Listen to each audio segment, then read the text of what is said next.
Brian was pretty close to pre-injury form, and sure enough, he got a couple sacks on Saturday. How important is having him back in the rotation when you're facing a high-tempo offense like that? He's a great player. Anytime you get a great player back on your team, it's very important. He looked like a creature, didn't he? Just arms coming up. I mean, that was awesome to see him have that success. You know, he's from Thomasville, so right down the road. But he played great. He played great. Cleveland was the player of the game. He played great, and Christian's played great all year. You know, Jurgen and Register have played well. Also, we've got a good group, and so anytime you get a guy like that plugged back in, especially this time of year where you're in position, you know, being in position doesn't get it done for you. You know, that's what I always tell the guys. You can be in position to win the game, but you still got to win the game. You know, you can be in position to win the division, but you still got to go win. And so anytime you get a guy like that back, it helps you with your calls. Is Jadar Johnson practicing? Yeah. Yeah. Going back to the air raid, is there a reason you don't want to be a 10 personnel offense or air raid offense? Yeah, because I love tight ends. I think the tight end is a critical part to what we do. It's hard for us to run the powers and the counters and the things that we do. That's what we do. I mean, we're a zone, split flow zone, power counter football team, and with some stuff on the edge, and you know, that tight end is critical. I mean, it's critical to what we do, to have the physical presence that we want to have with what our style of play is, and you know, so it's critical. Speaking of tight end, Coach, could you talk to us about Jordan Leggett's game on Saturday night?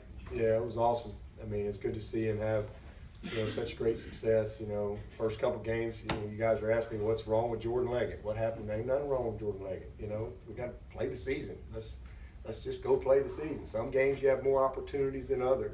You know, the first couple games he was targeted a bunch. It just didn't work out. I mean, that's just the nature of being a receiver, if you will. You know, coverage has got to be right. Quarterback's got to make the right read. Got to be the right throw. Protection's got to be good. You've got to run the right route. You got to. I mean, there's a lot that goes into it. That's why I always challenge those guys to maximize your opportunities when they come. And he's just too good a player. And as we've gotten into the flow of the season, you know, he's just, you know, shown up. And the other night was a tremendous opportunity with how they played with the middle of the field, with some of their coverages. We saw an opportunity to attack him. We felt like going into the game he would have a big game, and he did. You know, they had a couple of busts, you know, but it was some well-designed stuff and good protection and the right reads by Deshaun. And we missed him just barely off on one of them. We had right before we kicked that long field goal. We had another really good opportunity there, and it's a great effort by Jordan, and just, you know, good, just a tight throw by Deshaun. They were just a little off right there, but he played a heck of a game, and his confidence is just, you know, through the roof. But what he's really done a good job of, he's become a much better presence for us in the run game. He's made a lot of blocks this year that people don't really say much about, but I do. I pay attention to how he's become a more complete player this year. And that's what he came back to do. So I'm really proud of him. He's become a great leader, and you know, he's just 100% bought into what he's got to do to be great, and to the philosophy of our program here. You said Marcus had a toe injury the other day. Was that like a turf toe? Yeah, it was his toe, and he kind of stomped it or whatever, and he was having a hard time running the other night. So, but he's been grinding there, getting his treatment, and you know, hopefully he'll be ready to go. Has Mark Fields put himself back in a position where he's competing to start at corner again? Yeah, I thought, you know, he's doing some good things at corner. You know, just got to continue to buy in and improve and be disciplined with his technique, and be consistent with his effort and practice habits and those type of things. And I think the rest will take care of itself because he's got the talent. There's no doubt about it. Could we see a return from Adrian Baker this week, or is that still a little off? No, he's just not confident. You know, he's just not confident. He's practicing every day, but you know, until he's fully confident, it's hard for him to compete. You know, he can't go compete with those guys without having 100% confidence. He's released and practicing every day, and he's really the only one that can kind of determine that at this point. You know, when he really feels like he's got the explosiveness to go and compete to play. Right now, he just doesn't feel that way. So, I mean, he's his own best gauge when it comes to that. But he's practicing every day. He's actually over on the scout team and working every day. So, you know, it's kind of on him. Could you still injury redshirt? No, I don't think so. You know, he's already redshirted. I don't think they'd give him a six. He's got another year, so I don't think they'd give him a 6th year. You know, when technically he's cleared now, but also he's got another year. It's not like he doesn't have a year to play next year. I think if this was his 5th year and he was dealing with what he's dealing with, then he might have a case. But I don't see that happening. Amba Edetao is the ACC's leading receiver. How much does he stand out when you watch Syracuse's offense on film? He's a really good player. You can tell that he's played a lot of football. He's a veteran guy, and got good length to him.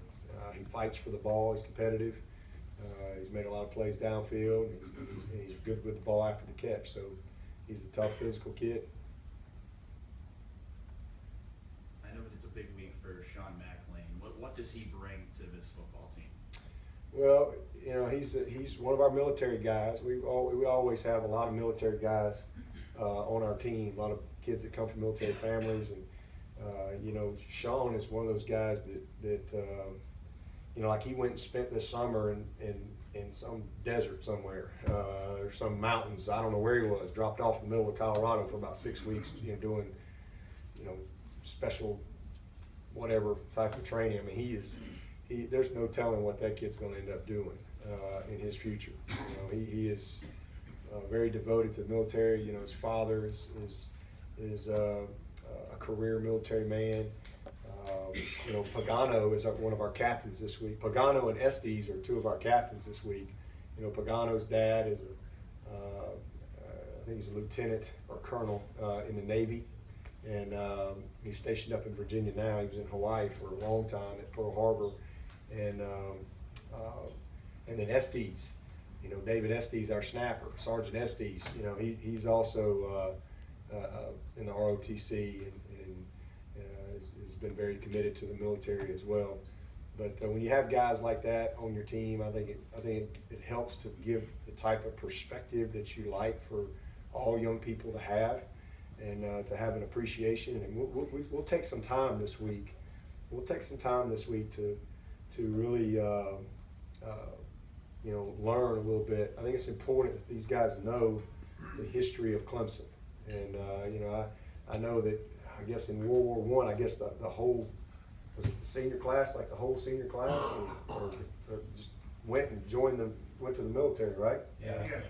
Like all of them. You know, I mean, can you imagine being a young person today, and you're at college, and you know, you just boom, you're all gone, off to war. And you know what a privilege it is that we have here for these guys to go to school, to play football, because of the sacrifice of so many, and the service and that call to serve it, to serve the country. It's pretty special, and the heritage here at Clemson. I mean, I think we were, I mean, like it was like Army and Texas A&M. Virginia. okay, that had more people served than Clemson. And we had a lot of people that gave their life fighting for this country that are alums of Clemson. And a lot of young people that gave up college and their dreams, you know, just like all these guys have these goals because there was a bigger cause that they had to go serve. And for us today in 2016. And so, you know, I think it's important because again, we play in Memorial Stadium. I mean, we got the Scroll of Honor across the street. I mean, there's just a tremendous history here. I mean, it's not just, well, let's do Military Appreciation Day at Clemson. I mean, it is deep. I also think it's interesting that I met a guy. I was speaking somewhere. I think I was speaking in the spring, and I don't know. The guy was like, he was an amazing guy. He was like 80-something years old or something. He was a Clemson grad, And he was telling me, we were talking about how the world's changed, and he said, yeah, when I came to Clemson, they issued you a gun, and you had to sleep with it. And if you didn't have your gun, if you were caught without your gun as a freshman, you were in deep trouble. Now, if you got a gun, you're out of school. I mean, the world has changed. It's just amazing. He was telling me this story. He said, "Yeah, they issued us all guns, and we had to sleep with them every night." So we've got a deep military heritage here. I guess it was in the late '50s, maybe when it was it 50 something when they went co-ed. Well, we were 55. We're not no longer military, so. Yeah, okay, but and I don't think a lot of times these guys in this world, they don't really know. And so I think it's important for us to take a little time this year and let them know, the roots of Clemson and the service that a lot of football players have had too. And I think having those guys, the McLeans, the Estes, the Paganos, and then just a lot of these guys that come from those type of families helps to bring a good perspective and even a little bit more emphasis and pride in what this week's all about here at Clemson. How do you help someone like Sean balance